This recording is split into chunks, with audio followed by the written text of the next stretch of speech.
Assalamualaikum warahmatullahi wabarakatuh. Saya Rina Ridara dengan NIM 1805011028. Saya ingin menjelaskan tentang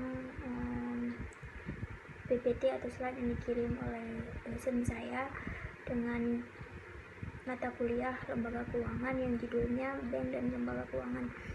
Nah, sebelumnya saya akan membahas tentang bab 1 sistem keuangan. Pertama, latar belakang kemunculan pasar keuangan. Nah, sebelumnya saya jelaskan tentang pasar keuangan, di mana pasar keuangan merupakan pasar yang menyediakan produk keuangan, baik merupakan aset fisik, surat berharga, ataupun valuta asing. Latar belakang kemunculannya adalah mempertemukan antara pemilik dana dan peminjam dana dengan tujuan untuk memungkinkan keuntungan di transaksi tersebut. Nah, pengaliran dananya ada dua, secara langsung dan secara tidak langsung, melainkan lembaga perantara keuangan. Yang kedua, manfaat lembaga keuangan ada 4. Yang pertama, menekankan ongkos transaksi.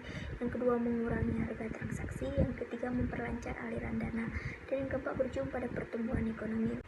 Aliran dalam sistem keuangan kan ada dua, secara langsung dan secara tidak langsung. Dimana kalau misalnya secara langsung berarti meminjam dana langsung ke pasar keuangan dengan cara menjualkan surat-surat berharganya.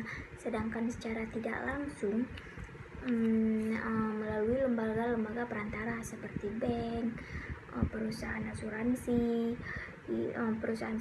dengan kemudian memberi pinjaman kepada unit yang membutuhkan. Nah, selanjutnya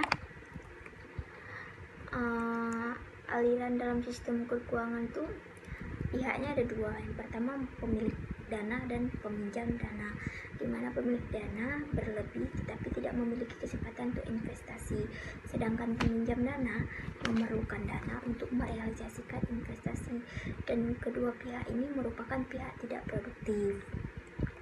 Selanjutnya, manfaat adanya aliran dana dalam sistem keuangan adalah kegiatan investasi yang meningkatkan produksi dan konsumsi untuk meningkatkan pertumbuhan ekonomi dan kesejahteraan masyarakatnya. Selanjutnya, struktur pasar keuangan. Nah, klarifikasi pasar keuangan ini ada beberapa. Yang pertama, berdasarkan waktu jatuh tempo instrumen. Ada dua, pasar uang dan pasar modal. Pasar uang ini merupakan pasar yang menjual atau surat barang dengan waktu jatuh temponya kurang lebih dari 1 tahun. Contohnya commercial paper. Sedangkan pasar modal ini penjualan atau pasar yang menjualkan bahkan modal yang jatuh temponya lebih dari 1 tahun. Contohnya corporate bonds. Dan berdasarkan prioritas pengembalian ada dua, pasar obligasi dan pasar ekuitas. Kemudian berdasarkan urutan transaksi ada dua juga, pasar primer dan pasar sekunder. Contoh pasar primer yaitu tempat terjadi penjualan perdana sekuritas yang ini dibeli oleh investor pelanggan. Sedangkan pasar sekunder seperti pasar valuta asing. Pasar keuangan berdasarkan organisasi pasar. Nah, ada pasar bursa dan pasar non bursa. Pasar bursa ini terpusat di suatu tempat di mana penjual pembeli sekuritas saling bertemu gitu. Contohnya Bursa Efek Jakarta. Sedangkan non bursa ini bersifat desentralistik.